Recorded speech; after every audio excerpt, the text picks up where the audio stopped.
Okay, so let us talk about an asymptote.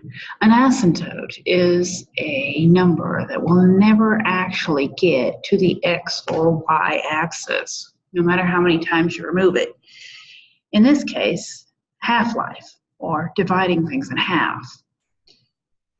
As you can see, in theory, I have 4 half-lives here. And a half-life is just how long it takes to get out of your system. We have the length of albuterol, which my ex used and had an awful time with. We won't talk about it any more than that. This stuff gave me seizures every time he had it. I always knew when he'd take it too much. Keppra, ibuprofen, and aspirin. Interesting thing is, it took about, for it to be less than, and it took quite a long time to get aspirin out of your system. But not as long as the Keppra. That seizure medicine was highly dangerous. It wiped my memory. When you don't remember whether you've taken your medication, that's dangerous. I couldn't even remember when I'd taken something, what would happen next. It was not fun. When I got off of it, it was the happiest day of my life. I don't know how you pick them, Benzie, but this was one of the most creepy things. Again, that's 2 in a row that were just too creepy for words and affected me. So now we go to number 2. Percentage of GMO plants. This was interesting, that the fact that the percentage goes almost completely, it's almost 100% by the end of the, that was not funny. All right, where's that little, there.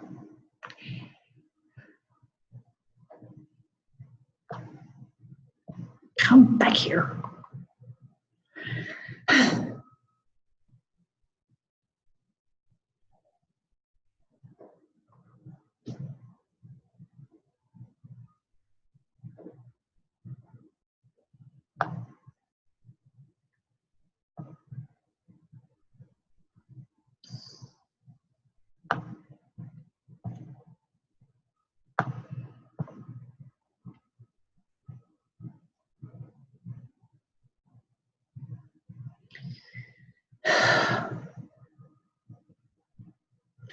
All right, now. Problem solved. Now, here we have autism and Roundup, or glyphosate. And while there is a definite correlation, as in at the same time, something similar happened between 2 items. You can't say causation or what made it happen. However, the creepier one was this one. Glyphosate and pentonitis, or Roundup, causing intestinal illness.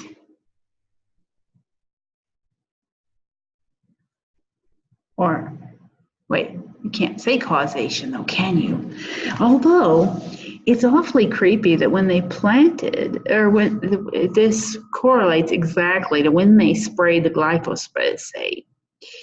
And take a look, the second one that correlates very, very clearly is not the GMO crops which we were assigned to analyze, but the arthritis. And that is just about as close as you can get between 2 numbers. That the changes occurred exactly at the same time and in the same year, and the drops in the same year. Almost like it was exactly the same reason. As in, a little too much Roundup in our food. Here's another one, autism in the GMO crops. And as you can see, autism levels remain somewhat similar, but then when GMO crops started to go up, so did autism. So I didn't just do the assignment standard data. I took the numbers and transferred them so I could see where they went to. And this is the mixed GMO crops, not just the one like below. Now, so we have serious question. Do you believe the FDA or the serious reality that God gave us everything we need and that we don't need anybody doing genetic engineering to make it work? And if anybody thinks that that Roundup is not dangerous, drink a cup of it. No, correction, that's suicide. Everybody knows it's dangerous. No real shock that it would cause serious health injuries, including digestive, even though the food would not have gotten to the food chain in that time period. It was when it was sprayed. So it came from whatever they used it in. Now,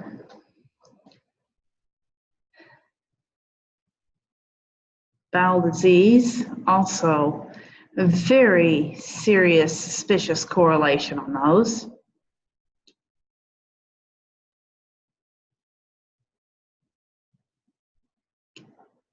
This is where I analyzed them and found the uniquely creepy correlations between whenever one dipped, the other did.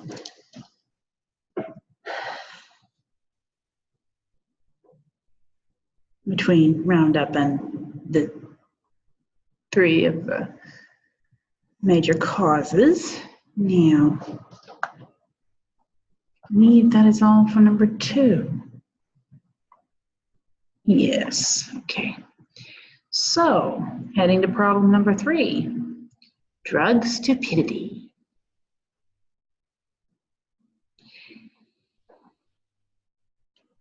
And alcohol stupidity.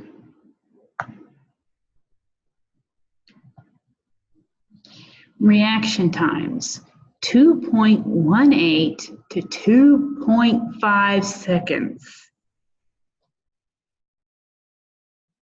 was average for people who had had the legal limit. They were legally drunk. Oh, that doesn't sound like thing, but if you think about how long it takes you to pick up your phone when it rings, it usually doesn't get to the second ring, which is less than 2 seconds later, if you've got it right next to you. So think about that, and think about 3.1 to 3.5 seconds. Good reason to have those people off the road.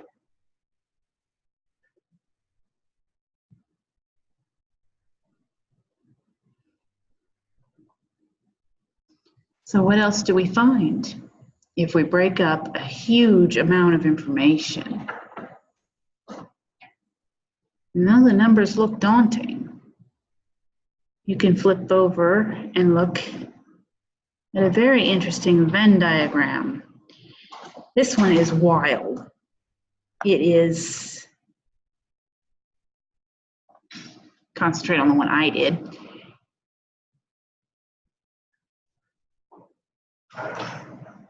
Come here, you. Pause.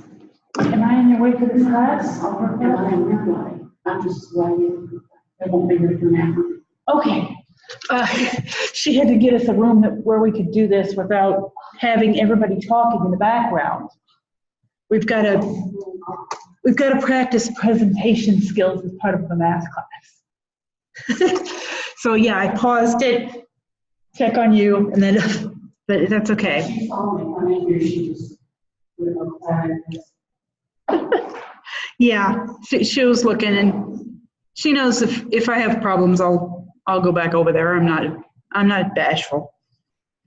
So, risk of being in an accident. If you're male, 64%. Female, 36%. That was interesting. How about the ages? Age group 20 to 29 obviously had the most accidents in this group.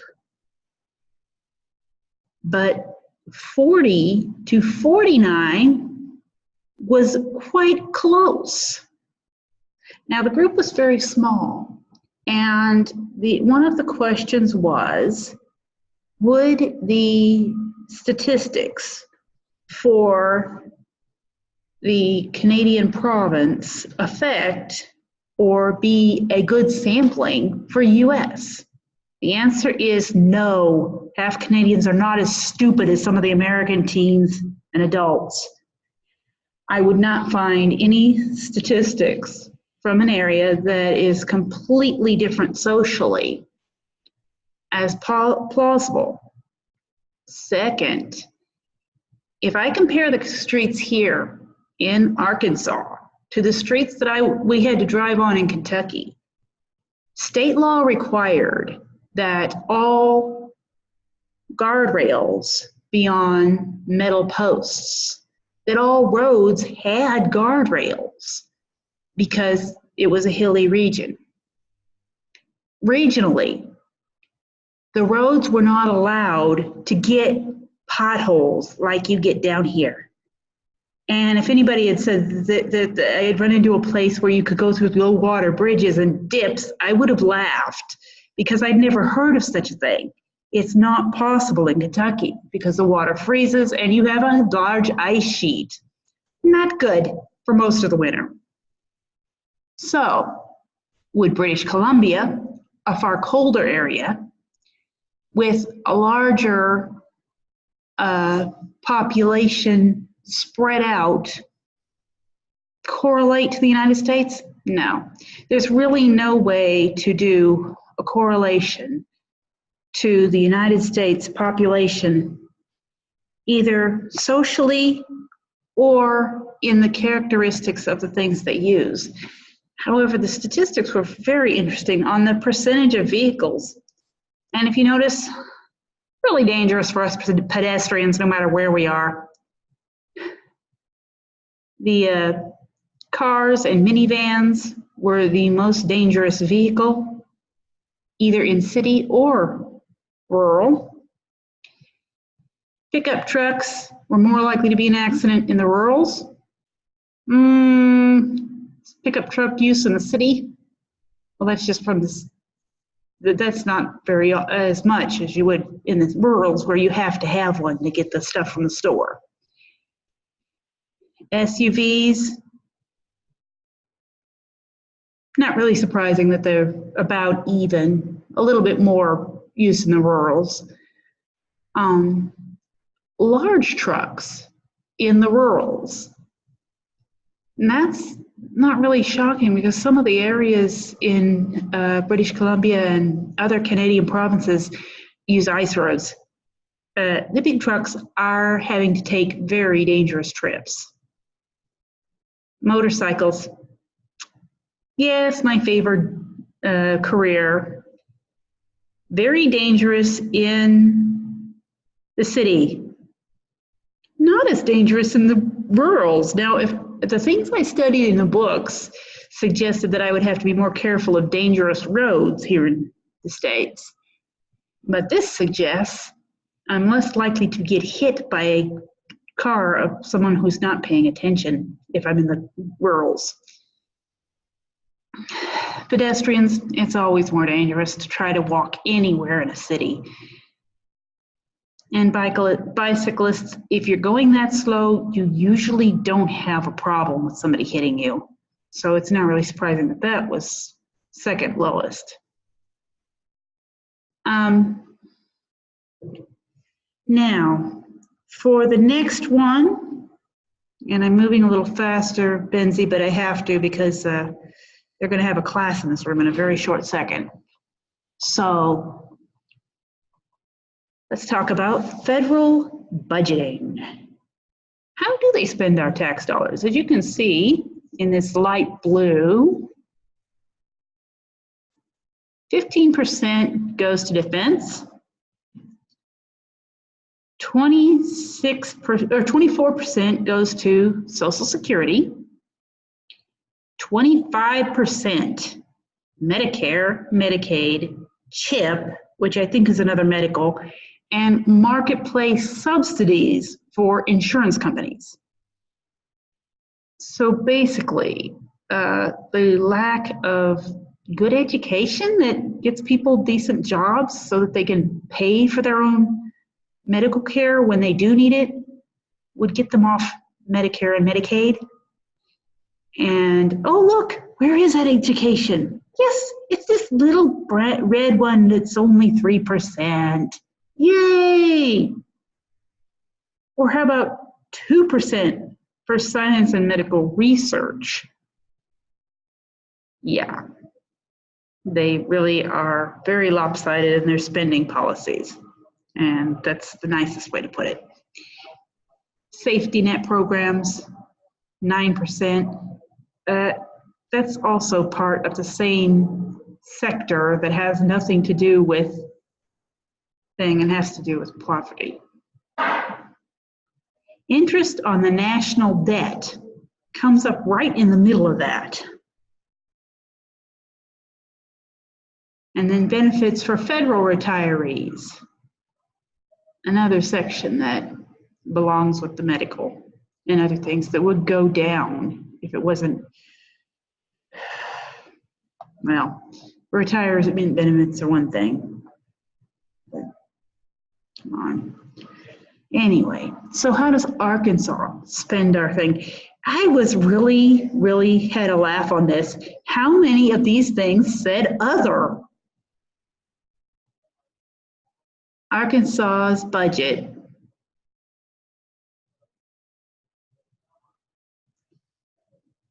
defense, less than 1%.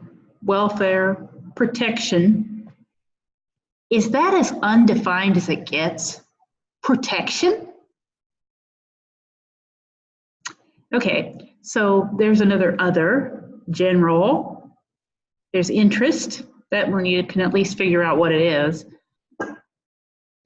Healthcare, education, again, that's a pretty big layer of things, but at least they're spending some on education. 20% of the budget. And 10% of the budget is pensions. Now, moving up just a little bit, we see income. And two graphs.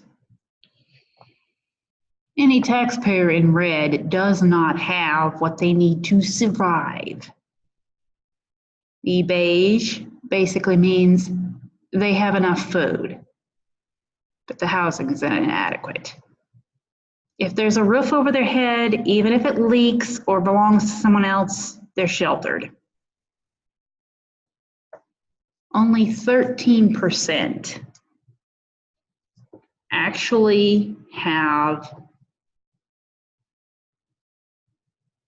a comfort zone. The correction, 5% have a comfort zone. Sorry, looking at the wrong one. I need to get that. Okay, now that wasn't funny. So get out of the way. Now, let's try this again with both of them showing like I planned to. Okay, now, 13% of the income goes to those who have what they need to survive and a decent place to sleep. 27% go to those who could be considered rich. They have more than is necessary. But look at this huge 35% in purple. Over here in the number of population, it's less than 1%. 1% of the population splits 35%. But percentages don't always show what you want, and that is the information you need in a way that you can read it.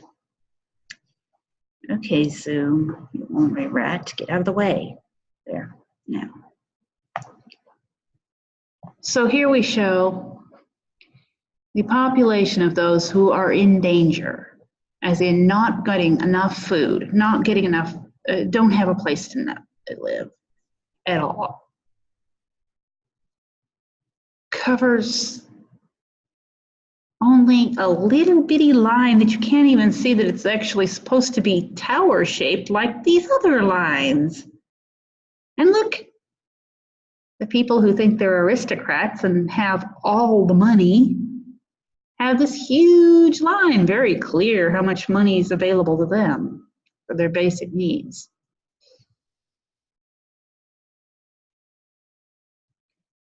I like the stacked bar chart better though, because it really shows it clearly how very, very little the poor share and how very, very much those who think they're aristocrats share. But some people like numbers. And I like to see what happens to them when you warp them a little bit. So, if then you go over here and you compare those numbers, those who have the wealth, the 1% of the population, percentage-wise,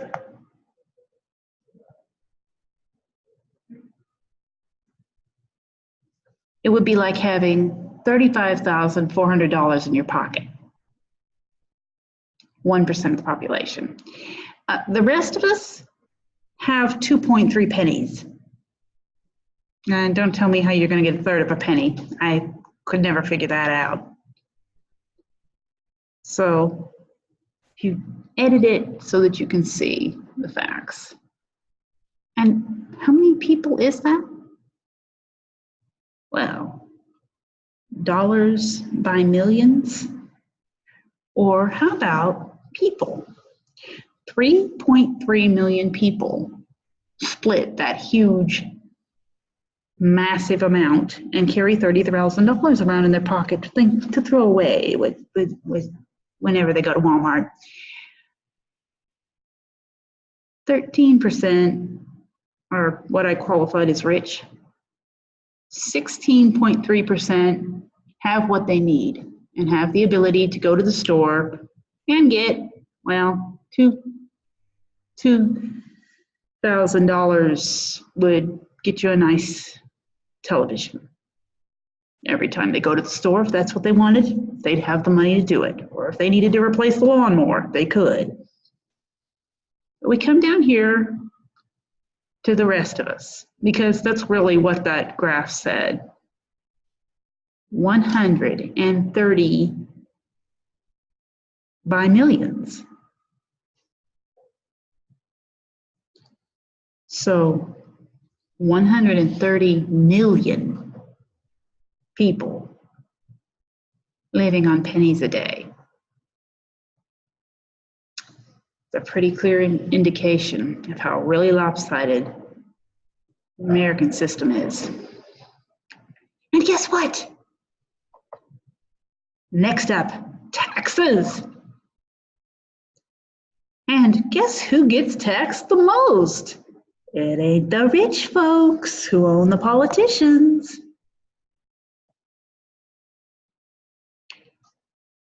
So, the US government considers $45,000 the poverty line.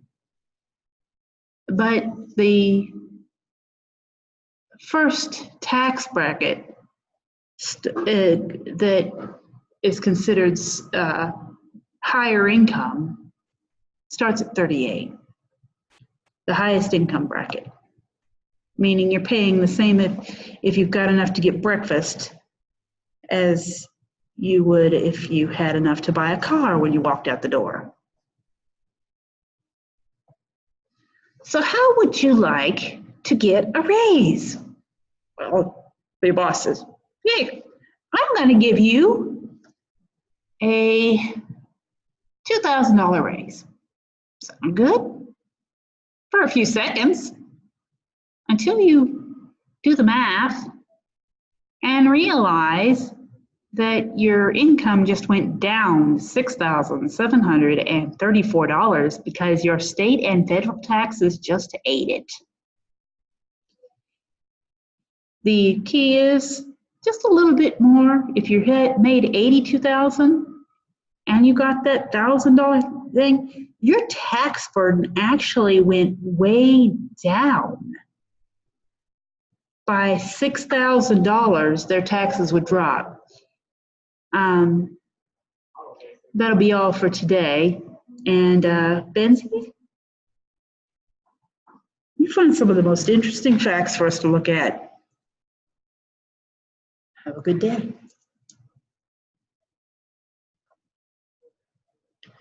Okay, now, recording is stopped. End meeting. Leave meeting. End meeting all. No. Wait a minute. Okay, I have to end.